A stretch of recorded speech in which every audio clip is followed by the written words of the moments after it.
So hello guys, my name is Snehal and welcome to my channel Snehdi pharma. आपको thumbnail से पता ही चल गया होंगे कि मैं किस बारे में बात करने वाली हूँ।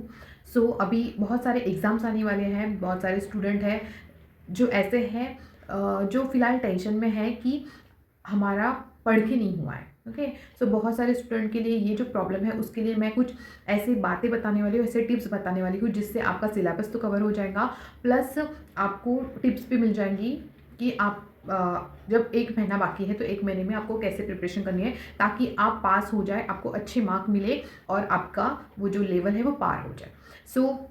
चलते हैं अपने टिप्स पे। मैंने कुछ टिप्स निकाले हैं, वो मैं आपको बताऊंगी, एक एक करके बताऊंगी, और आपको अच्छे लगे तो प्लीज़ कमेंट करो, शेयर करो, लाइक करो और मेरे वीडियोज़ को सब्सक्राइब करो। Tip number 1, set your study space properly. Okay, अब देखो, बहुत आपने 1 साल में क्या किया, आपको भी पता है और मुझे भी पता है। कितना पढ़ के हुआ है वो आपको भी पता है, मुझे भी। किस तरह से पढ़ के हुआ वो भी आपको पता है, आपको ही पता है वो।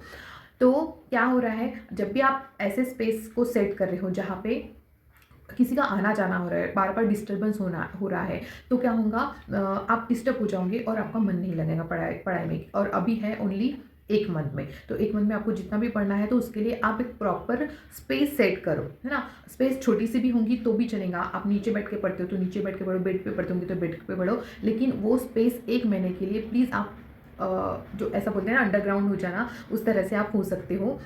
डिस्टर्बेंस नहीं होना चाहिए, तो वो उससे क्या होगा, डिस्टर्ब नहीं होंगे और आपका मन भटक नहीं जाएगा।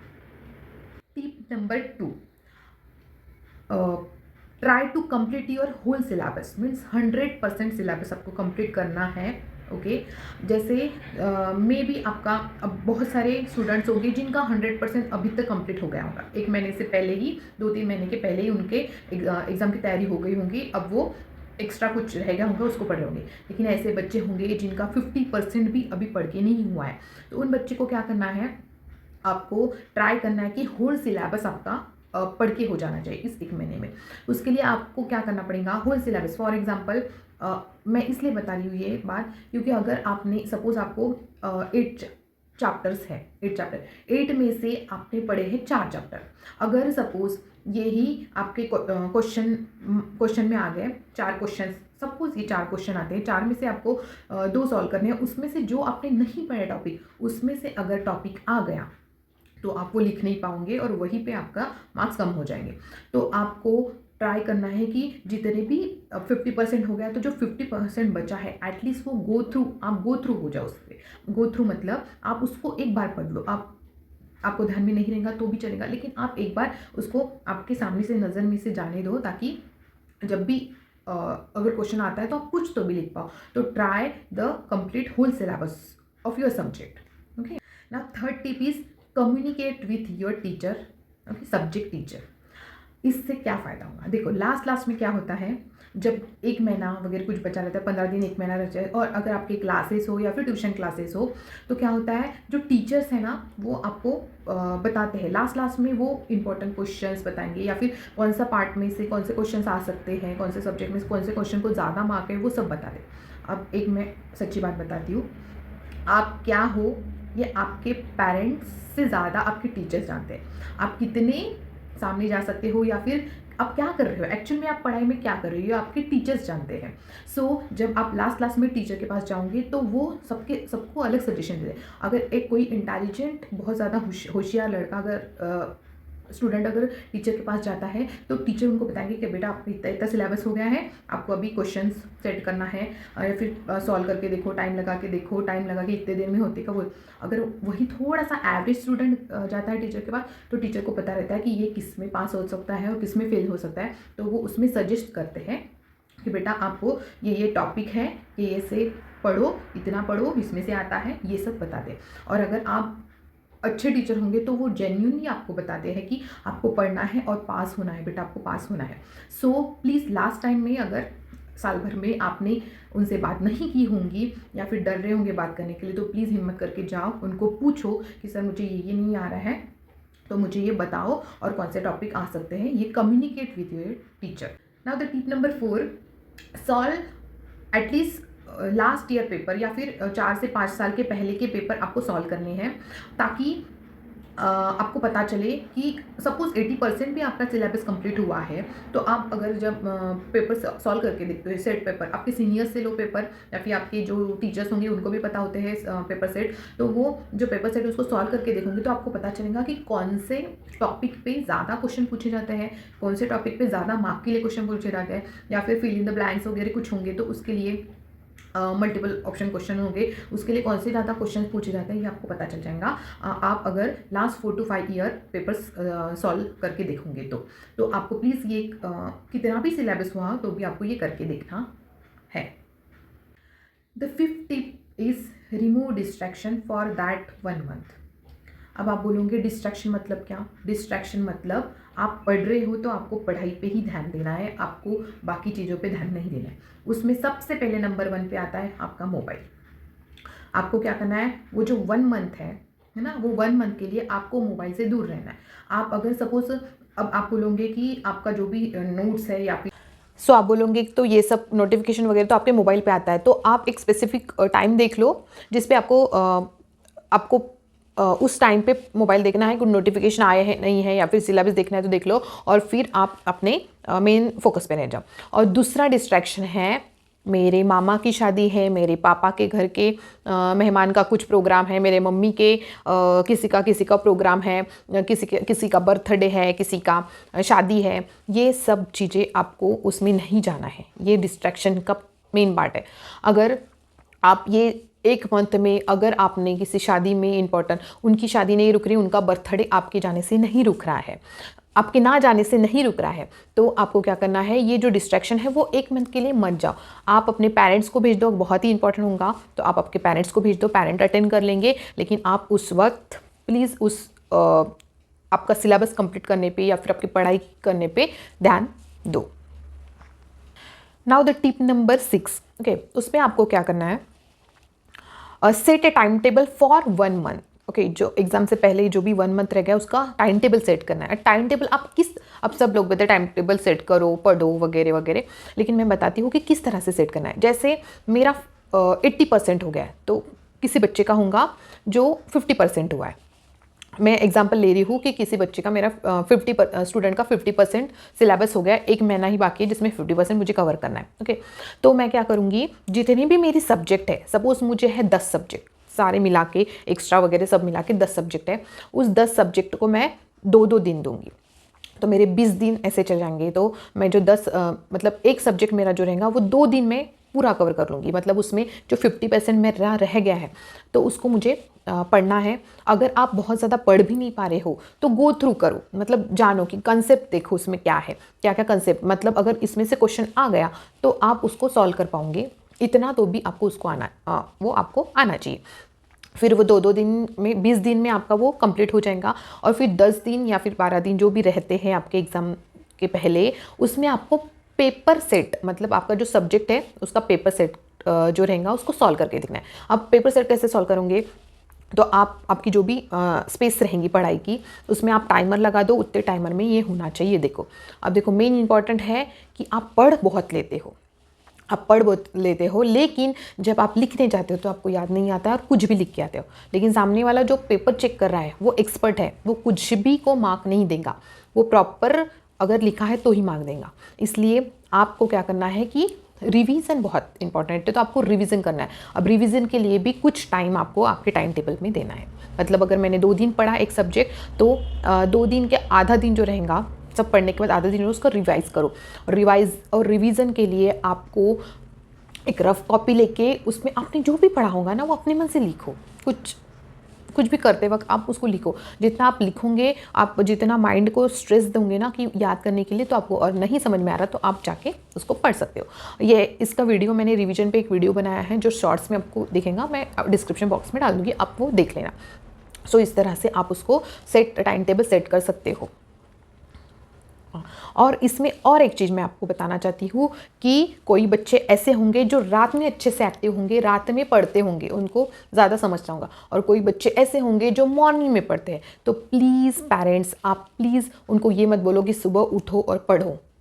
सुबह वो उठ भी जाएगा लेकिन वो पढ़ नहीं पाएंगे, उसके माइंड में कुछ भी जाएगा नहीं, वो बस सोते सोते और पेरेंट्स ने उठाया इसलिए पढ़ रहा हूँ, इस तरह से वो हो जाएगा। सो प्लीज़ अगर वो रात में अच्छे से पढ़ते हैं तो उनको रात में पढ़ने दो, और अगर वो सुबह अच्छे से पढ़ते हैं तो उनको सुबह पढ़ने दो। उनको स्ट्रेस मत दो उस वक्त कि पढ़ो पढ़ो पढ़ो। उनको पता है कि मैं रात में पढ़ सकता हूँ तो वो रात में पढ़ेंगे, और अगर वो सुबह पढ़ सकते तो सुबह पढ़ सकते। Now the tip number 7 is take care of yourself in that period. Okay, मतलब आपको आपका खुद का ख्याल रखना है उस वक्त। जैसे कैसे ख्याल रखोगे, मेन चीज़ है कैसे ख्याल रखोगे। तो आप जब भी आप जब उस 1 महीना जब रह रहा है तो आपको प्रॉपर मील लेना है। मतलब आपको स्किप, आप बहुत पढ़ रहे हो तो आपको मील स्किप नहीं करना है। मील स्किप करो तो वीक हो जाओगे। ओके, और आपको मसालेदार खाना नहीं खाना है, मतलब आपकी तबीयत ख़राब नहीं होनी चाहिए। आपको अच्छे से पानी पीना है, थोड़ा सा एक्सरसाइज करना है। अब एक्सरसाइज को आप 1 घंटा मत दो, एक्सरसाइज को आप स्ट्रेचिंग वगैरह भी कर लिया, मतलब थोड़ा सा पढ़ते पढ़ते थक गए हो तो भी आप आपको अच्छा रहेगा आपके लिए। एंड आप जब आपको बाहर की चीज़ें नहीं खाना है। बाहर की चीज़ें इसलिए नहीं खाना है क्योंकि अगर आपने बाहर की चीज़ें खा ली और उससे आपको कुछ प्रॉब्लम हो गई तो आपके दिन वेस्ट जाते हैं। ओके, और अगर सपोज़ गलती से आपकी तबीयत ख़राब हो गई तो आप जो 2 दिन में सुधरने वाले थे वो आपका ज़्यादा दिन हो जाएगा और उतना दिन वेस्ट हो जाएगा, आपका मन नहीं लगेगा पढ़ने में। सो आपको बाहर की चीज़ें नहीं खानी है। देन आप अगर आपकी अगर ऐसा नहीं होना चाहिए, लेकिन अगर आपकी तबीयत ख़राब हुई उस पीरियड में तो आपको इमीडिएटली आपके डॉक्टर को विज़िट करना है, ताकि जो दिन आपके 2-4 दिन जाने वाले थे तबीयत ख़राब में, वो ना होते हो, आप 1-2 दिन में ठीक हो जाओ और रिपीट आपकी जो प्रोसेस है पढ़ाई वो चालू कर दो। So please visit your doctor immediately. और इसमें मैं और ऐड करना चाहती हूँ कि आपको नींद पूरी लेनी है। मे बी ये कम हो सकती है, जैसे 6 to 7 आवर्स तो आपको प्रॉपर नींद लेनी है, लेकिन पढ़ाई की वजह से आप 5 to 6 आवर भी अगर नींद लेते हो तो भी सफिशेंट है। लेकिन ये जो टाइम है उसमें आपको पढ़ना है तो पर नींद भी लेनी है। ओके, सो अगर सपोज़ आप सुबह पढ़ने वाले बच्चे हो तो रात को जल्दी सो के सुबह उठ जाओ, जल्दी उठ जाओ। अगर आप रात में पढ़ने वाले तो आप रात में ज़्यादा देर पढ़ो और सुबह फिर थोड़ा सा लेट उठ सकते हो। इस तरह से आप टाइम मैनेज कर सकते हो, लेकिन नींद पूरी करो। Now there tip number 8, think positive about yourself in that period. Okay, देखो क्या होता है, जब भी आप फ्रेंड्स मिलते हो, एक दूसरे का फ्रेंड्स मिलते हो तो एक दूसरे से बातें होती है कि मेरा ये टॉपिक हो गया, मेरा ये टॉपिक हो गया। कोई लोग होते हैं जो पढ़ लेते हैं लेकिन बताते हैं नहीं हुआ, ये नहीं हुआ, वो नहीं हुआ। कुछ लोग ऐसे होते हैं कि सब बता देते हैं कि मेरा ये भी हो गया, वो भी हो गया। सो जब आप, ये प्रॉब्लम जो है वो किसको सफ़र करती है, जिनका पढ़ के नहीं हुआ है, जिनका कम पढ़ के हुआ है, पूरा टॉपिक या फिर सिलेबस 1 साल में जितना भी रहता है वो पढ़ के नहीं हुआ है, उनको प्रॉब्लम होती है। उनको क्या होता है, उनको थोड़ा सा निगेटिविटी आ जाती है, यार उनका हुआ है मेरा नहीं हुआ है। सो थोड़ा सा निगेटिव खुद के बारे में कैसा होगा, क्या होगा, इस तरह से आप सोचना चालू कर देते हो। तो ये आपको तब नहीं सोचना है। आप ऐसे फ्रेंड से मिलो ही मत कि जिनका बहुत होशियार है या वो अपने मन से बताता है कि मेरा ये भी हो गया, वो भी हो गया, नहीं बनना है। अगर हाँ, लेकिन इस टाइम पे अगर आपको प्रॉब्लम हो रही है तो आप किसी जेन्युइन फ्रेंड के पास जाके पूछ सकते हो कि इसका कैसे पढ़ना है, ये टॉपिक कैसा पढ़ना है, ये पूछ सकते हो। लेकिन अगर कोई ऐसे इंसान है, ऐसे फ्रेंड है जो निगेटिविटी फैला रहे हैं ना, उनसे दूर रहो उस टाइम पे, और खुद पे कॉन्फिडेंस रखो कि मैं कर सकता हूँ। बहुत सारे एग्ज़ाम्स ऐसे हैं जो बहुत लोगों ने 1 दिन में पढ़ के भी पास हुए हैं। तो आपने तो 1 साल में पढ़ा है, स्कूल में या कॉलेज में टेस्ट भी होते हैं तो तब भी आप पढ़ सकते हो। तो पढ़ते होंगे तो आपको वो ध्यान में आ रहा होगा या फिर आता होगा। सो आप अगर उस टाइम पे आप निगेटिव हो गए तो फिर कॉन्फिडेंस लेवल नीचे आ जाएगा और आप फिर जो भी बचा कुचा जो अपना रह गया सिलेबस वो भी आपका कंप्लीट नहीं होगा। सो आपको निगेटिविटी को दूर रखना है, पॉजिटिव रखना है कि यस मैं कर सकता हूँ, मैं कर सकती हूँ। Okay, stop study after reaching to the centre और द एग्ज़ाम हॉल। ये पॉइंट बहुत इंपॉर्टेंट है। आपने पढ़ लिया, जितना भी पढ़ के हो गया, मे बी कुछ छूट गया है, कुछ रह गया है, जो भी है, ये सब कुछ जो प्रोसेस है ना, वो आपको जिस दिन आपकी एग्ज़ाम है उसके सेंटर में पहुंचने से पहले तक करनी है। अगर आप उस सेंटर में पहुंच गए हो तो आपको सारी किताबें, सारे नोट्स सब बंद करके रख देना है, कुछ भी पढ़ना नहीं है। अगर आप बहुत सारे बच्चे ऐसे होते हैं कि सेंटर में जाने तक या फिर आपका जो रोल नंबर है उस डेस्क पे बैठने तक वो पढ़ते हैं। ऐसा नहीं करना है। आप जब आपका पढ़ के हो गया आपको छोड़ दो, ओके। और जब आप बैठते हो तब आप थोड़ा सा मेडिटेट करो। मेडिटेट मतलब आपको 2-3 मिनट मेडिटेट कर, ऐसा नहीं करना है। मेडिटेट मतलब आपको 2 मिनट देखना है कि यस मैंने जो पढ़ा है मुझे याद आना चाहिए, एंड यस सब कुछ अच्छा होगा, जो भी आएगा वो मैं लिख पाऊँगा। इतना कॉन्फिडेंस खुद में रखना है कि यस मैं कर पाऊँगा। और अगर सपोज़ आप बहुत सारा पढ़ रहे तो आपके जो सिग्नल्स है माइंड में वो बहुत ज़्यादा इंटरकनेक्टेड हो जाएंगे, और जो भी आपने पढ़ा है वो भी आपको याद नहीं आएगा। प्रॉब्लम इसी में होती है कि आप लास्ट तक पढ़ते रहते हो तो जो पहले आपने पढ़ा था वो आपको याद नहीं आएगा, और फिर प्रॉब्लम हो जाएंगी, पेपर सॉल्व करते वक्त प्रॉब्लम हो जाएगी। सो ऐसा नहीं होना चाहिए, इसलिए आपको सेंटर के जाने से पहले तक आपको पढ़ना है, बाद में आपको नहीं पढ़ना है। पेपर आया, पेपर लिखना स्टार्ट करना है। पेपर के आने से पहले 2 मिनट मेडिटेट कर लो कि यस, पॉजिटिविटी भर लो अंदर, पॉजिटिविटी भर डाल लो कि यस मैं कर सकता हूँ, मैं पेपर सॉल्व कर सकता हूँ, मैंने जितना भी पढ़ा है मुझे याद आना चाहिए, और याद आएगा। अगर याद नहीं आता है तो आंख बंद करके विजुअलाइज करो वो पेज, वो जो नोट्स, वो जो आपकी जो राइटिंग है वो याद आती है। मेरे साथ ये मैंने रियलाइज़ किया है कि जब भी आपको कुछ याद नहीं आ रहा है तो आंख बंद कर लिए तो आपको वो याद आएगा, वो पेज याद आएगा, वो नोट्स याद आएंगे कि एरो करके मैंने कुछ लिखा था, वो याद आता है। ट्राई करके देखो, प्लीज़ ट्राई करो। Now my last tip for you student, that is visualise positivity. मतलब आप विजुअलाइज करो कि आपने वो जो एग्ज़ाम है वो पास कर दी है, ओके। आप विजुअलाइज करो एक बार, अभी जिनका भी कुछ भी पढ़ के नहीं हुआ है वो एक बार सोच लो, अभी मेरे साथ सोचो कि आपने वो एग्ज़ाम पास कर ली है, और जिस दिन रिज़ल्ट आया हो तो सब आपके घर के जो फैमिली मेम्बर्स हैं सब खुश हो गए हैं कि हमारा बच्चा पास हो गया, हमारा जो लड़का या लड़की जो भी है वो पास हो गया है, वो पेड़े बांट रहे हैं, बहुत खुश है। वो विजुअलाइज़ करो, और वो विजुअलाइज जो पास होने का विजुअलाइजेशन है ना, वो कैसा पूरा होगा उसका सोचो। ये जो है ना सब इधर है। अगर आपने सोच लिया कि मुझे 1 महीने में करना है, मतलब आप कर सकते हो अगर आपने सोच लिया तो। सो विजुअलाइज करो कि मैंने ये पॉजिटिव मैनर में विजुअलाइज करो कि मैंने पास किया।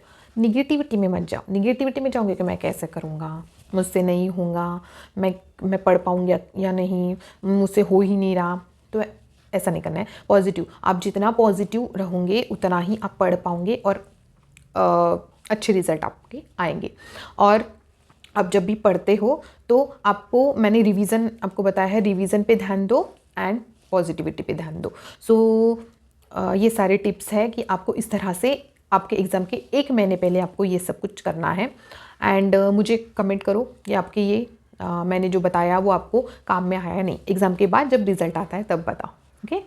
सो लास्ट में मैं कोई टिप नहीं बता रही हूँ, बस रिक्वेस्ट कर रही हूँ कि प्लीज़ पेरेंट्स अपने बच्चों को सपोर्ट करो उस टाइम, क्योंकि मे बी वो टेंशन में होंगे। अगर बहुत ज़्यादा होशियार बच्चे होंगे तो उनका तो सिलेबस हुआ है, लेकिन ऐसे भी बच्चे हैं जिनकी पढ़ाई नहीं हुई, तो उनको थोड़ा सा इनकरेज करो कि आप कर सकते हो।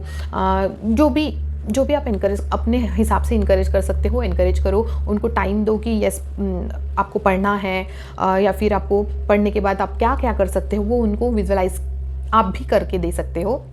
सो जब बच्चों को पता चलता है कि पेरेंट्स भी आपसे एक्सपेक्ट करते हैं, सो तब वो जोश से काम करना चाहते हैं, या फिर वो थोड़ा सा मेहनत से काम करना चाहते हैं। और बच्चों में आपको ये भी बोल रही हूँ कि आपकी एग्ज़ाम जब होती है ना, तब आपके पेरेंट्स की भी एग्ज़ाम होती है। आपकी माँ जो मम्मी जो आपको रात में कॉफ़ी बना के देती है, या फिर गरम चाय बना के देती है, तो वो भी आप अगर जग रहे हो तो वो भी आपके साथ जग रही है। सो ये जो एग्ज़ाम है ना, वो एक बच्चे का ना होते हुए पूरे फैमिली का एग्ज़ाम होता है, जो भी बोर्ड एग्ज़ाम हो या फिर जो भी आपकी फाइनल एग्ज़ाम जो रहती है वो। सो प्लीज़ आपको इस 1 मंथ में सब कुछ करके दिखाना है। यस, 1 मंथ आपके पास वो 1 मंथ में, 1 मंथ में आप जो भी कर सकते हो वो करके दिखाओ। और ये स्टेप जो है, जो आपका कठिन समय है वो निकाल लो, उससे आपका फ्यूचर अच्छा होने वाला है। सो होप सो आपको मैंने जो भी टिप्स बताए वो आपको काम में आएंगे। And best of luck for your exam. जो भी प्रॉब्लम्स हो आप मुझे पूछ सकते हो कमेंट बॉक्स में। एंड ऐसे ही खुश रहो, पढ़ते रहो, आगे बढ़ते रहो। Thank you so much. मिलते हैं नेक्स्ट वीडियो में। Thank you.